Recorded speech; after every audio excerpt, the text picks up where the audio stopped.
ملک کا ملکہ کا ہوگا۔ میں نے یہ ماجرا سن کر ملکہ کے روبرو شرط منظور کر لی۔ پھر ایک راز دریافت کرنے کی اجازت چاہی۔ ملکہ کا حکم پا کر میں نے کہا، جس وقت سے اس ملک کی سرحد میں داخل ہوا ہوں، مہمان نوازی میں کوئی کمی نہیں دیکھی۔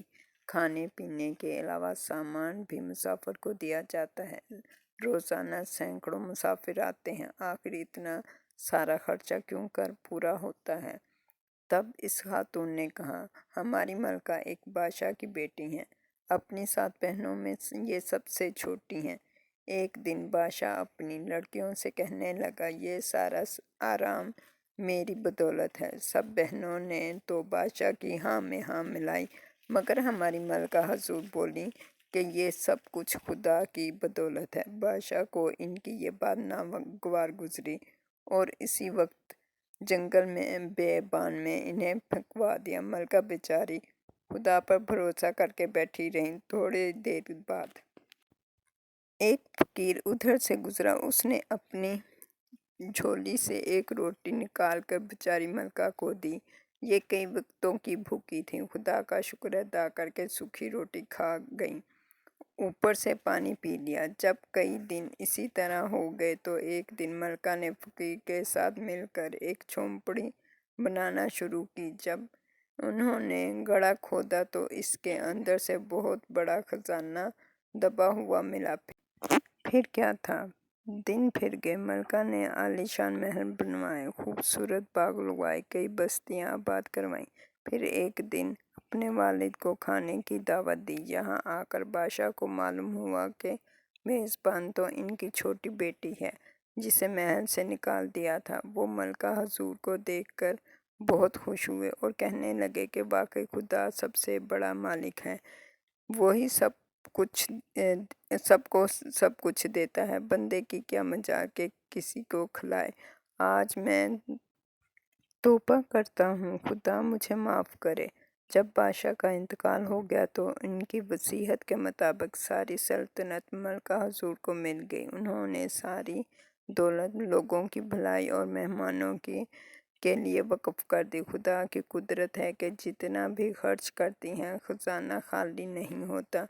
یہ قصہ سن کر میں نے کہا، ملکہ حضور تعریف کے قابل ہیں، انہوں نے ہر مصیبت اور ہر تکلیف میں خدا کو یاد رکھا، یہ سب اسی کا انعام ہے۔ پھر میں نے اجازت لی اور فضل الہی پر نظر رکھ کر روانہ ہو گیا۔ بس دن کے عرصے میں ملک نیمروز میں پہنچا۔ وہ واقعی عجیب و غریب ملک تھا۔ جتنے آدمی وہاں نظر پڑی سیاہ پوش تھے۔ میں نے وہاں کسی کو ہنستے ہوئے نہیں دیکھا تھا، ہر شخص اداس نظر آتا تھا۔ ایسا معلوم ہوتا تھا جیسے ہر ایک خوف کے مارے سہما جاتا ہے۔ اگرچہ جیسا احوال سنا تھا اپنی آنکھوں سے دیکھا۔ میں ایک سرائے میں ٹھہرا اور چاند کی رات کا انتظار کرتا رہا۔ کئی دنوں کے بعد چاند رات آئی۔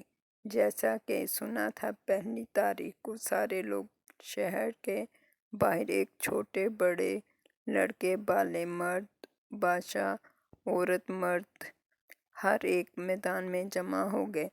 میں بھی اپنی حالت میں حیران سرگرداں اپنے ملک سے جدا فقیر کی صورت بنا ہوا کھڑا دیکھتا رہا۔ یہ دیکھیے کہ پردہ غیب سے کیا ظاہر ہوتا ہے۔ اتنے میں ایک جوان بیل پر سوار تھا، ہاتھ میں ننگی تلوار لیے، منہ میں قفل بھرے، چیختا چنگھاڑتا جنگل میں سے باہر نکلا۔ میں اس کو دیکھ کر ایسا بدحواس ہوا کہ حیران کھڑا رہ گیا۔ وہ نوجوان قاعدے کے مطابق غلام کو قتل کر کے واپس مڑ گیا اور خلقت شہر کی طرف لوٹ گئی۔ جب مجھے ہوش آیا تب میں پچھتایا کہ یہ کیا مجھ سے حرکت ہوئی۔ اب مہینے بھر پورا مجھے انتظار کرنا تھا۔ لاچار چلا آیا اور اس مہینے کو ایک ایک دن گن کر کاٹتا رہا۔ باری دوسری چاند رات آئی، مجھے گویا عید ہوئی۔ پھر بادشاہ خلقت سمیت وہاں جا کر کھڑا ہو گیا۔ تب میں نے دل میں پکا ارادہ کیا کہ اب کی بار جو ہو سو ہو، خود کو سنبھال کر اس ماجرے کو معلوم کیا جائے گا۔ چنانچہ جیسے ہی وہ نوجوان غلام کا سر تن سے جدا کر کے واپس مڑا، میں بھی اس کے پیچھے تیز تیز قدم اٹھا کر چلنے لگا۔ شہر کے آدمیوں نے میرا ہاتھ پکڑا اور کہنے لگے، کیوں جان بوجھ کر مرتا ہے؟ اگر ایسا تیرا دم ناک میں آیا ہے تو بہتر صورت مرنے کی ہے، مرے رہو۔ میں نے چیخنا چلانا شروع کیا کہ مجھے مت پکڑو، جانے دو، میں اس سوار کے ساتھ ضرور جاؤں گا۔ لیکن میری کوشش کامیاب نہ ہوئی اور لوگ مجھے پکڑ کر شہر لے آئے۔ عجیب طرح کا خلق پھر مہینے بھر گزارا۔ تیسری دفعہ میں نے ایک ترکیب نکالی۔ جب اس نوجوان کے آنے کا دن ہوا، میں سب سے الگ نماز کے وقت اٹھ کر جنگل میں گیا اور اس نوجوان کے عین رستے میں درختوں کے پیچھے چھپ گیا۔ وہ شخص اس قاعدے سے آیا اور وہی حرکت کر کے سوار ہو کر چلا۔ میں اس کے پیچھے پیچھے دوڑتا بھاگتا ساتھ ہو لیا۔ اس نے آہٹ سے معلوم کیا کہ کوئی آتا ہے۔